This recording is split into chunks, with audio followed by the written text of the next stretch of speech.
정진우 서울중앙지검장이 오늘 갑작스럽게 사의를 표명했습니다. 대장동 개발비리 사건 1심 판결에 대한 항소를 포기한 지 하루 만인데요. 항소 포기에 대한 검찰 내부 반발이 본격화하는 모습입니다. 한웅희 기자가 보도합니다. 서울중앙지검은 오늘 오전 정진우 서울중앙지검장이 사의를 표명했다라는 짧은 언론 공지를 전했습니다. 구체적인 배경에 대해서는 별다른 설명은 없었습니다. 다만 사의 표명이 대장동 개발비리 사건 1심 판결에 대해 검찰이 항소를 포기하기로 결정한 지 하루 만에 이뤄진 만큼 정 지검장의 사의가 대장동 항소 포기와 연관된 것이란 해석이 나오고 있습니다. 앞서 검찰은 1심에서 실형을 선고받은 민간업자 김만배 씨 등 피고인 5명에 대한 항소를 포기했습니다. 검찰이 항소를 포기하면 피고인들만 항소한 상태가 되는데 형사소송법상 불이익 변경금지 원칙에 따라 1심보다 무거운 형을 선고할 수 없습니다. 대검찰청을 비롯한 검찰 지휘부는 당초 항소를 제기할 예정이었지만 법무부 측에서 항소가 불필요하다는 의견을 내면서 논의 끝에 항소 금지 결정을 내린 것으로 전해졌습니다. 하지만 대장동 수사팀은 윗선의 부당한 지시로 항소를 하지 못했다며 반발했습니다. 내부 결재 등 항소에 필요한 모든 절차를 마쳤지만 항소 기한을 몇 시간 남겨두고 갑자기 대검과 중앙지검 지휘부에서 알 수 없는 이유로 항소장 제출을 보류하도록 지시했다고 폭로한 겁니다. 대장동 개발비리 사건 공소 유지를 맡았던 강백신 대구고검 검사는 검찰 내부망에 항소장 접수를 위해 법원에서 대기했지만 중앙지검 4차장 검사로부터 대검이 불허하고 검사장도 불허해 어쩔 수 없다고 답변받았다는 내용의 글을 올리기도 했습니다. 정진우 지검장은 항소 포기와 관련한 내부 파장이 이어질 것으로 예상되자 이에 대한 책임을 지고 사의를 밝혔다는 분석도 나옵니다. 검찰 안팎에서는 정 검사장을 시작으로 당시 의사결정에 관여한 검사들이 연이어 사의를 표명할 가능성도 제기됩니다. 연합뉴스TV 한웅입니다. 검찰이 대장동 개발비리 혐의로 실형을 선고받은 피고인들에 대한 항소를 포기한 것과 관련해 여야가 상반된 입장을 내놨습니다. 국민의힘 장동혁 대표는 오늘 SNS를 통해 수사팀은 윗선에 부당한 지시가 있었다고 반발하고 있다면서 법무부 장관은 이재명 대통령 관련 사건에 대해 수사 지휘권을 포기하라고 비판했습니다. 반면 더불어민주당 백승하 원내대변인은 무리한 기소였던 것이 드러나고 있는데 검찰이 항소하고 이의 제기하는 건 말이 안 된다며 국민의힘은 대통령과 억지로 연결짓는 정치 공세를 멈추라고 반박했습니다. 대장동 개발 비리 의혹에 연루된 유동규 전 성남도시개발공사 기획본부장과 화천대유 대주주 김만배 씨가 1심에서 징역 8년씩을 선고받았습니다. 함께 기소된 민간업자 3명도 징역형을 선고받고 법정 구속됐는데요. 법원은 이들이 금품으로 유착 관계를 형성해서 특혜를 받다고 판단했습니다. 백유빈 기자입니다. 대장동 개발 특혜 의혹 수사는 지난 2021년 9월 서울중앙지검이 검사 16명의 대규모 전담팀을 꾸리면서 본격 시작됐습니다.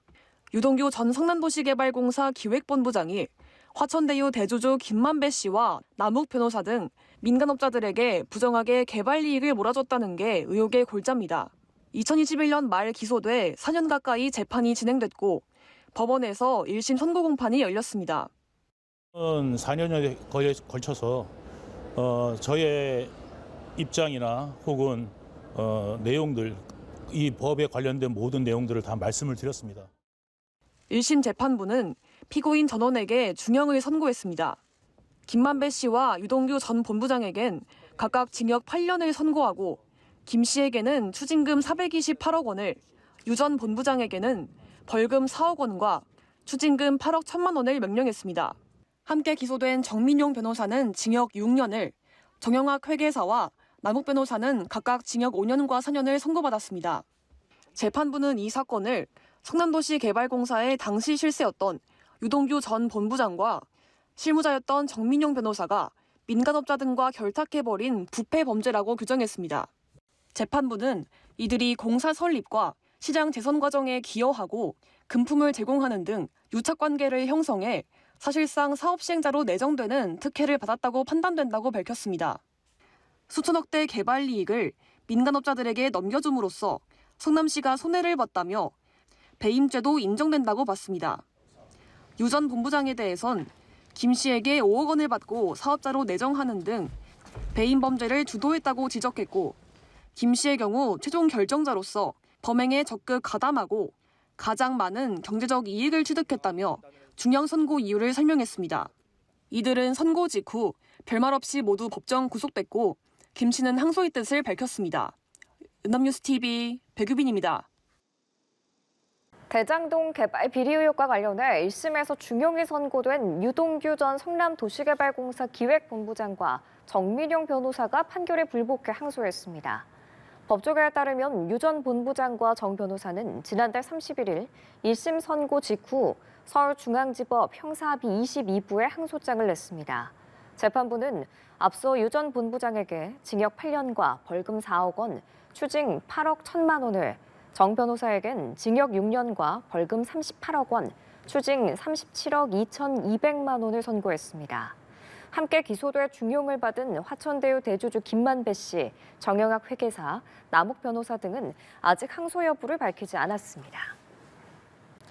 대장동 민간업자인 남욱 변호사가 오늘 서울중앙지법에서 열린 정진상 전 더불어민주당 정무조정실장 재판에 증인으로 출석해 대장동 수사 과정에서 압박에 못 이겨 검사의 수사 방향에 맞춰 허위 진술을 했다고 주장했습니다. 그러면서 지난달 31일 대장동 개발 비리 의혹 본류 사건에서 실형을 선고받은 것과 관련해 유동규 전 성남도시개발공사 본부장 자백 내용 중 얼토당토하는 허위 사실이 많은데 유죄 증거로 쓰였다며 어떻게 자백이 이루어졌는지 궁금하다고 했습니다. 남 변호사는 수사 과정에서 검사들이 대를 갈라 장기를 다 꺼낼 수도 있고 환부만 도려낼 수도 있으니 선택하라고 했다고도 전하며 이런 말까지 들으면 검사의 수사 방향을 따라가지 않을 수가 없다고 강조했습니다. 네, 조금 전 정진우 서울중앙지검장이 사의를 표명했다는 소식이 전해졌습니다. 공식적인 이유를 밝히지는 않았지만 항소 포기 결정에 대한 책임을 진 걸로 해석이 좀 되는데 어떤 배경에서 이번에 사퇴를 결정했다고 좀 보고 계시는지요? 네, 사실 이 대장동 관련 사건은 사실은 최근 몇 년 사이에 전 국민적으로 좀 관심이 가는 이슈였고요. 그래서 최근에 이제 이 대장동 관련자들에 대해서 뭐 일부 무죄도 있고 뭐 이런 논란이 있었지만 어떻든 간에 대부분 중형이 선고되었고요. 그다음에 대부분 다 전원 다 법정 구속되었습니다. 근데 사실은 이제 일부 무죄된 사안도 있고 또 1심 재판부에서는 이들에 대해서 그 1,000억이 넘는 어떤 배임 관련돼서 이런 의혹이 있지만 이게 명확하지 않아서 특경법 배임이 아니라 그 일반 어떤 형법상 배임이 적용돼 가지고 검찰 입장에서는 이 부분은 이제 항소심에서 충분히 다툴 여지가 있다. 사실 이렇게 이제 인식이 된 게 최근 일주일 사이에 그렇게 언론 보도가 났는데 이제 그 판결 선고 나고 나서 일주일 이내에 이제 항소를 해야 되는데 바로 이제 어제까지였습니다. 토요일 밤 12시까지였는데 근데 갑자기 저녁부터 이제 일부 언론에서 이제 보도가 조금씩 났죠. 검찰에서 이런 내부에서 이제 항소하느냐 마느냐에 대해서 논란이 있다. 논란이 있다는 것은 이제 뭐 정확한 그 당시 표현은 아니었지만 뭐 법무부라든가 아니면 대검 수뇌부에서는 좀 항소에 대해서 좀 부정적인 인식이 있었던 것 같고요. 근데 이걸 공판 유지한 이제 수사 검사들은 이제 항소해서 2심 재판부로부터 다시 판단받아야 되는 것 아니냐 이런 식으로 서로 간에 이견이 있었던 걸로 알고 있는데 이제 결국은 이제 항소를 하지 않았고요. 그리고 오늘 이제 아침이죠. 아침에 이 공판 유지를 했던 수사 검사들이 이거 외압이 있었다. 그래서 이거는 검찰 수뇌부에 외압이 있어서 항소를 하지 못한 것이다. 이런 계속 논란이 불거지니까 결국은 서울중앙지검장이 이에 대해서 책임을 지고 사표를 지금 낸 걸로 보여지는데요. 뭐 앞으로도 사실은 이 부분이 서울중앙지검장이 사표 낼 정도면 본인이 뭐 법적이든 아니면은 정치적이든 아니면 도의적이든 지금 책임을 지겠다는 거거든요. 근데 사실 이렇게 말없이 사표 낼 것이 아니라 지금 본인이 뭘 잘못했길래 그 사표를 낸 것인지 국민에게 좀 설명이 좀 필요한 부분도 있고요. 이 부분은 앞으로도 당분간은 좀 계속 논란이 좀 이어질 것 같습니다. 네, 말씀하신 것처럼 수사팀이 외압이 있었다고 이야기를 했고 그래서 정 지검장이 지금 사퇴를 했는데 이유를 밝히지 않았잖아요. 네. 그럼 이번에 사퇴로 논란이 일단락되기는 좀 어려울 거라고 보시는지 앞으로 좀 조직 내부에 추가 파장이 있을까요? 파장이 있을 수밖에 없는 게요.